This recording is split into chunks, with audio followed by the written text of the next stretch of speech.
নবদ্বীপ ভাগীরথী নদীতে ফের কুমিরের আতঙ্ক। দেখা মিলল বিশাল আকার এক পূর্ণবয়স্ক কুমিরের। কুমির দেখা মাত্রই ভাগীরথী নদীতে স্নান করতে আসা সমস্ত লোকজন উঠে আসে পাড়ে। নিমেষেই গোটা নবদ্বীপ জুড়ে দ্রুত খবর ছড়িয়ে পড়ে কুমিরের। ইতিমধ্যেই খবর দেওয়া হয়েছে বন দপ্তরে। এর আগেও প্রায় মাস 6 আগে নবদ্বীপের ভাগীরথী নদীতে দেখা মিলেছিল একটি পূর্ণবয়স্ক কুমিরের। এই গরমে দাবদাহে মানুষ যখন নাজেহাল হয়ে গঙ্গায় স্নান করতে ভিড় জমেছে, ঠিক সেই মুহূর্তে আজ সকালে দেখা মিলল এক পূর্ণবয়স্ক কুমিরের। আর গঙ্গায় কুমির এসেছে এই খবর ছড়িয়ে পড়তেই গোটা নবদ্বীপ জুড়ে সৃষ্টি হয়েছে চাঞ্চল্য।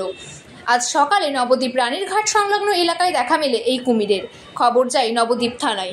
নবদ্বীপ থানা থেকে খবর দেওয়া হয় বন দপ্তরকে। ইতিমধ্যেই কুমিরের খোঁজে শুরু হয়েছে তল্লাশি। একই সাথে তীর্থনগরী নবদ্বীপে ক্ষুদ্রান্ত থেকে ছুটে আসা লোকজনের মধ্যে শুরু হয়েছে কুমির আতঙ্ক। এখানে তাকিয়েছি যে গঙ্গায় বড় কুমিরের মাথা উঠেছে, তারপরে আবার আমি চেঁচাচ্ছি সবাইকে উঠে আসো। তারপরে আবার উঠেছে, ডুব দিয়েছে, লেজটা এরকম নাড়া দিচ্ছে এরকম করে। সেই 2-3 বার দেখেছি। তারপর ওটা কি ঘাটে দাঁড়িয়ে চলে এসেছিল? না, আমরা চেঁচামেচি, লোকের চেঁচামেচি যাচ্ছে ওই অব্দি একদম মধ্যখানে চলে গেছে। ওই যে